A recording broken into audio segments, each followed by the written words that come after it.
Welcome to Big 12 Studios, your home for all things Big 12. We're so excited to kick off Big 12 softball coverage. I'm Kylie Austin, and today I'm joined by Big 12 softball insider, none other than the Rachel Becker. Rachel graces us with her wealth of ball knowledge as a former Purdue and Oklahoma State player with accolades including a two-time All-American, 2023 First Team All Big 12, and NCAA leader in doubles. Rachel also currently plays for the Oklahoma City Spark and is now breaking down all things Big 12 softball with us. Rachel, I'm so happy to have you here. Thank you so much, Kylie. I'm super excited to talk Big 12 softball and just can't wait to get into it today. Absolutely. Well, let's jump right in. We have so many awesome teams here. Let's talk about some of those powerhouse programs making noise in the Big 12.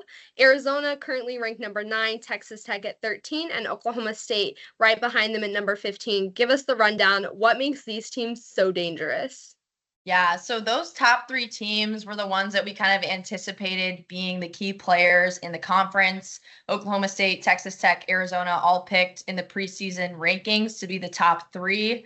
Right now, Texas Tech leading the conference behind Nigeri Kennedy, the former player of the year last season, transferred into Texas Tech, and she has just been outstanding in the circle for the Red Raiders. And then Arizona, number 2 right now in the conference. They have such a powerful offense and have just been playing such good softball lately. And then, like you mentioned, Oklahoma State, only 4-3 in the Big 12, which is a little unexpected as they were picked to finish first in the conference. But they've been competing, and all three of those teams played super tough schedules leading up to the conference season. So I'm just super excited to see how the rest of the conference season plays out. Absolutely. Arizona, new to the conference this year. Can you tell me what that might look like shaking up what our rankings look like in the Big 12? Yeah, as a newcomer to the conference, I feel like it's just going to be a bit of an adjustment period for them. They're going to new locations and they're playing different competition teams that they may have never faced before. But obviously, Arizona has such a good program and such good, strong history. And just they're going to come in and do what they've always done, which is have really, really good offenses. And so they've been showing up so far this year. They swept Utah a couple weeks ago and then played Arizona State last weekend, went 2-1, and they're up in the top of the rankings so far. And in the NCAA, ranked 9th right now, which is awesome to see and so good for the Big 12 conference because the more good competitors we bring into the conference is just going to keep elevating the competition as a whole. Absolutely. And looking ahead, what are the matchups that you think fans need to be on the lookout for this week in the Big 12?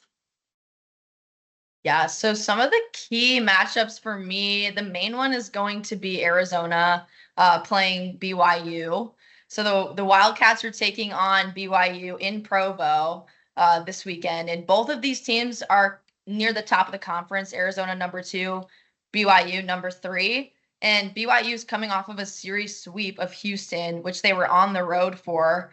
They played outstanding, and I think what makes this matchup super interesting is BYU is statistically the best pitching team in the conference. They lead the Big 12 in ERA. They have 3 pitchers within the top 10 in ERA.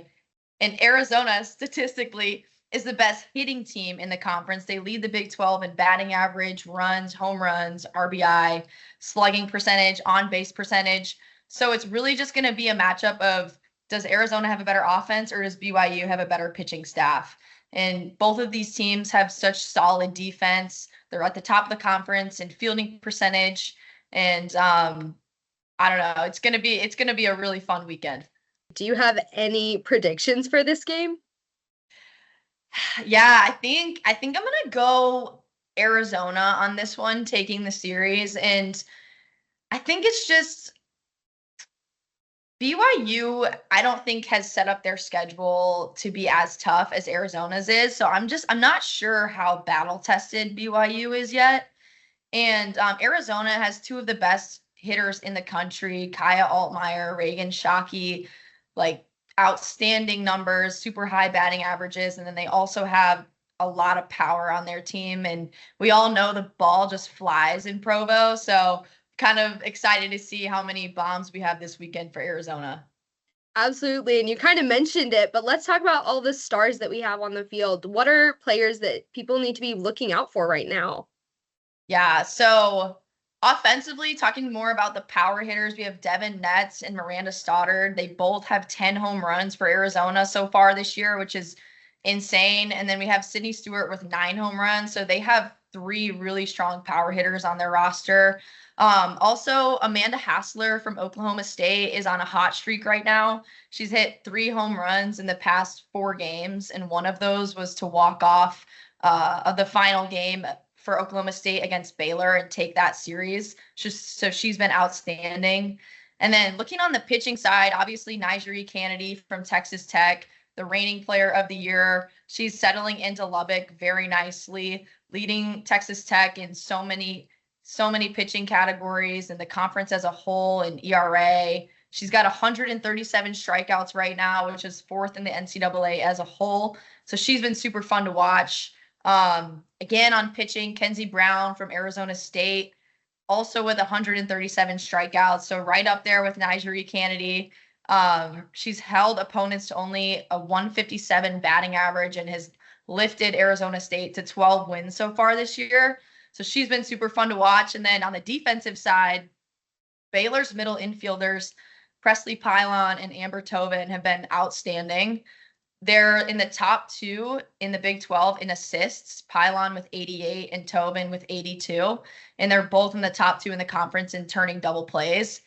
So they've been working up the middle together for the past couple of years, have a ton of experience, such good feel on the field, and just have been super, super crisp in helping their pitchers keep runs off the board.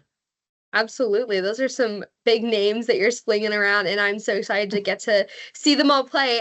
Let's take this a level deeper, though. Is there a team that you think is flying under the radar right now that you think will surprise people this week? Ooh, I do. I do. I think so. For me, it's going to be Iowa State. And this is because they just went to Orlando, Florida and swept UCF, which was kind of a shocker to me. I don't think a lot of people would have expected that, but Iowa State is a super competitive and scrappy team, which they always have been. They, like I said, went into UCF, who beat Arizona twice the first conference weekend. So we know UCF has a good team this year.